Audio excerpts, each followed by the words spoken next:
The Narcissist Thief. Welcome to today's topic, ladies and gentlemen. I am Coach Tobias Forst, founder of ACHILLES decade-long recipient of narcissistic abuse, and I've saved myself from it. And I accompany you on your journey to your personal freedom.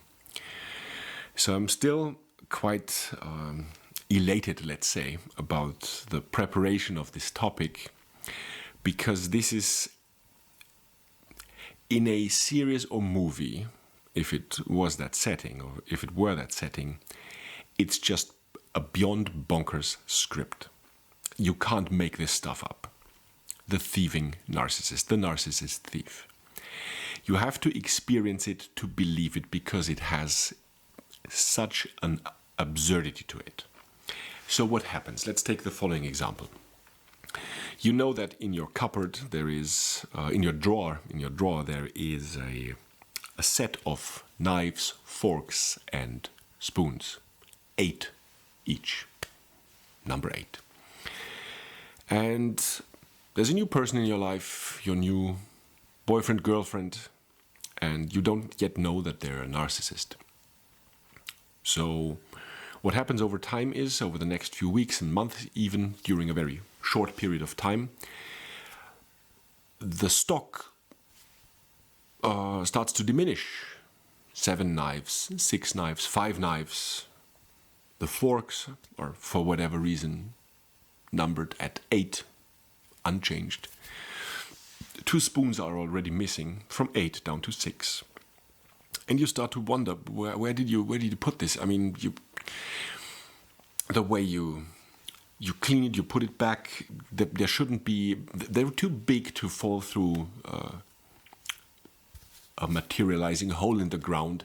Where is this stuff? So you start doubting yourself and trying to find an explanation, but alas, you find none. In swoops the narcissist and offers an explanation, because you're very unconcentrated these days. You're overworked. You know how you are when you misplace things. And despite the fact that you are not really satisfied with either of these explanations, at least they seem to be more to the truth than your lack of finding an answer and an explanation at that. So you tend to believe it, and then there is the first 2 forks are missing, from 8 down to 6. And the next explanation will be, you know, you only bought 5 of each. See, 5 knives, 6 forks and 6 spoons, but you bought an extra one because you remember when your brother and his fiancée came around? And the next explanation that seems so precise and so immediate, it really starts to sound like making sense. But your doubts, your confusion increase day by day. What really happened, ladies and gentlemen? What really happened was that the narcissist in your life stole from you. He or she is a thief. And the icing on the cake, or the cherry on the icing on the cake, is something even more absurd. Some of those narcissists that do this even announce it before doing so. Well, I just tend to take stuff I like. You hear it, you recognize that they mean what they say, but you refuse willfully, blindly, to believe it. Cannot be, they just told me. As if a robber went into a bank to the cashier, and the lady or gentleman at the counter asked, "How can I help you, good sir, good ma'am?" And they answer, "You know, I'm here to rob your vault and alleviate your bank of a few kilograms of paper money." And once they're done, they blame it on a gust of wind that carried away the paper money, and they make you believe that it is because of the new AC that was installed 2 weeks ago. And you think, yeah, that makes sense. Let's call it physical gaslighting. Why do they do this? Is it because of a gain of value by what they stole from you? Stealing a knife, saving $5? It's not really that. It is doing something that they can get away with on a repeated basis, that sows confusion on your part, and they go even further and make you believe something else. They make you doubt your reality, and you didn't even at any point think it possible that they could be a dirty little thief trying to steal from you in order to manipulate you. But that is exactly what happened. That, ladies and gentlemen, is the thieving narcissist. So what can you do? Set healthy boundaries, enforce consequences, and make a healthy projection. Number 1, setting boundaries.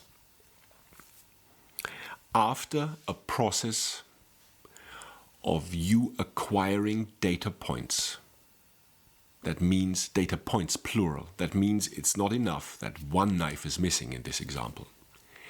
You have to make sure, very sure, that it is in fact them that stole from you.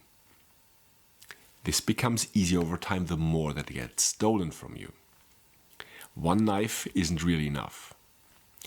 But if you see that the stock is X of the knives, the forks, and the spoons, or whatever else you might fill in the blank here by yourself, something is always missing, or most of the time missing, after they come visit you and they leave, and the stock is reduced by X minus 2, X minus 3, then something fishy is going on. And you have to enforce, to set the boundary that it is not up to them to take stuff from you without asking. They can borrow if they ask, and should you choose to allow them to borrow it.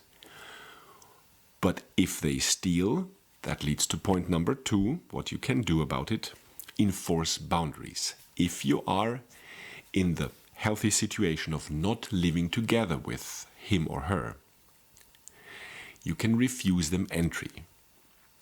That will lead to the spouting and sputtering of accusations, shaming tactics, and guilt trips toward you. And at that point, ladies and gentlemen, while you're at it, why don't you remove them from your life entirely? If you are not in a situation that you can live with your narcissist because you can live together with them, then make sure you do not let them know where the things, the physical things that are most valuable to you, that can be jewelry or files containing elements about your business, your diary, whichever, that they do not know and or have access to, where you put them. And the next time something is missing and it's about getting new knives, it is them who will have to pay. That is enforcing boundaries. You're good with a single knife. If they want more because of the diminished stock, let them go ahead and restock. Number 3, make a healthy projection. Because, ladies and gentlemen, character is future, character is destiny. If they today steal forks and knives and spoons from you, what will be missing tomorrow, or in 6 months, or in 5 years? The secrets you shared with them, intimate stories, details that were meant for their ears and their ears alone, central files for your business, a secret ingredient for whatever product you're producing. This is what they're doing, the physical gaslighting, and project in a healthy manner, forward in time. What will be next? And all you need to do at this point is answer yourself, do you want this or not? And if you cannot leave the situation, enforce steps 1, the healthy boundaries, and 2, to set the boundaries and enforce them. Be your own hero and be your own heroine. Thanks for watching. I'll see you next time.